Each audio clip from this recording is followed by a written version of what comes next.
नमस्कार दोस्तों, आज हम बात करेंगे सेकेंड वर्ल्ड वॉर के लिए जो मुख्य रूप से जिम्मेदार व्यक्ति था हिटलर के बारे में।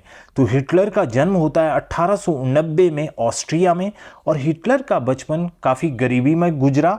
जर्मन सेना को वो बाद में ज्वाइन करता है और वर्ल्ड वॉर फर्स्ट में भाग भी लेता है।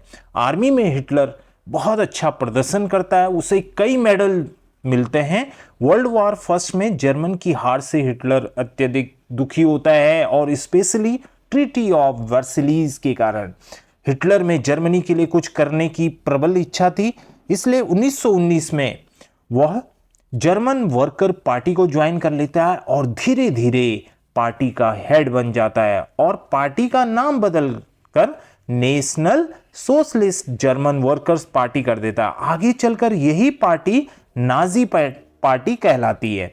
नाजी पार्टी का सब कुछ तरीका अलग था, सैल्यूट करने का तरीका अलग, उसका सिंबल अलग, और आगे ये राजनीतिक सफर के लिए तैयार होती है। जर्मन पार्लियामेंट की 1928 में होने वाले चुनाव में भाग लेती है, लेकिन यहाँ पे वो बुरी तरीके से हार जाती है। उसे मात्र 2.6% वोट प्राप्त होते हैं, क्योंकि उस समय तक हिटलर को ज़्यादा लोग जानते नहीं थे।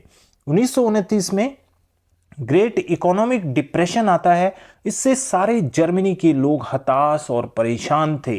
इस अवसर का हिटलर फायदा उठाता है और जनता से वादा करता है, अगर तुम मुझको सपोर्ट करते हो और वोट देते हो तो मैं तुम्हारी सारी समस्याओं को खत्म कर दूंगा।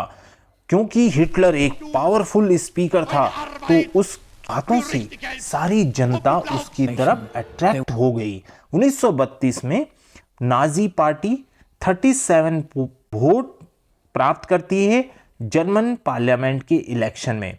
वो वादे करता है कि जर्मनी को स्ट्रॉन्ग कंट्री बनाऊंगा, ट्रीटी ऑफ वर्सलीज के सारे प्रोविजन को हटा दूंगा, प्रत्येक नागरिक की डिग्निटी को वापस लाऊंगा और एम्प्लॉयमेंट दिलाऊंगा, फॉरेन इंटरफेयर को जर्मनी में समाप्त कर दूंगा।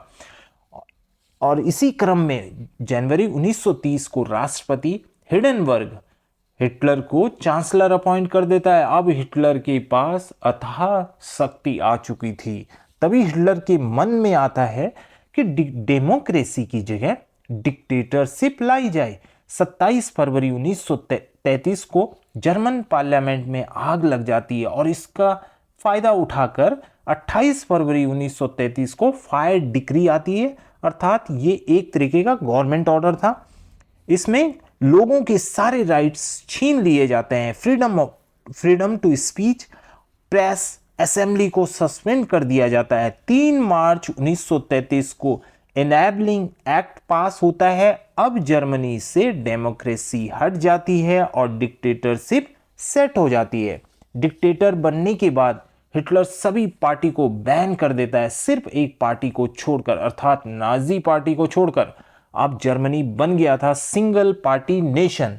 इकोनॉमी को ठीक करने के लिए जाल्मा सचेट को वो अपॉइंट करता है और उसको बोलता है कि जर्मनी की इकोनॉमिक व्यवस्था को सुधारिए। इसके लिए वो एम बनाता है फुल एक्शन, फुल एम्प्लॉयमेंट, क्योंकि फुल प्रोडक्शन के लिए बहुत सारे लोगों की आवश्यकता होगी तो सबको रोजगार मिलेगा। फॉरेन पॉलिसी में भी हिटलर काफ़ी कुछ प्रयास करता है। 1933 में लीग ऑफ नेशंस से अपने जर्मनी को अलग कर देता है। 1938 में ऑस्ट्रिया जर्मनी को यूनाइटेड कर देता है। किस नारे के साथ? One nation, one empire and one leader. आगे उसकी विस्तारवादी नीति का उदय होता है। वो जर्मनी पोलैंड पर कब्जा कर देता है और इससे फ्रांस और इंग्लैंड नाराज, और फिर शुरू हो जाती है सेकेंड वर्ल्ड वॉर। सितंबर 1940 को ट्रिपटाइट ट्रीटी के तहत जर्मनी का साथ देने के लिए पहुंच जाते हैं इटली और जापान। जर्मनी एक आत्मघाती सा कदम उठा लेता है और वो सोवियत यूनियन अर्थात रसिया पर अटैक कर देता है। इसकी रिजल्ट के रूप में जर्मन आर्मी को स्टालिनग्राड में बुरी तरीके से हार का मुंह देखना पड़ता है। यूएसए दूसरे वर्ल्ड वॉर में भाग नहीं लेना चाहता था, लेकिन जापान की विस्तारवादी नीति वो इंडो चाइना को ऑक्यूपाई कर लेता है और फिर वो बाद में पर्ल हार्बर पर अटैक कर देता है 8 दिसंबर 1941 को। इससे यूएस से आग बबूला हो जाता है और उसे मजबूरी में द्वितीय विश्व युद्ध में भाग लेना पड़ता है और सेकेंड वर्ल्ड वॉर ख़त्म होती है मई 1945 में जर्मनी की हार से, हिरोशिमा और नागासाकी पर बम गिराने से। अब चूंकि हिटलर की सारी शक्तियां जा चुकी थी और हिटलर बर्लिन के बंकर में अब अपने परिवार के साथ सुसाइड कर लेता है।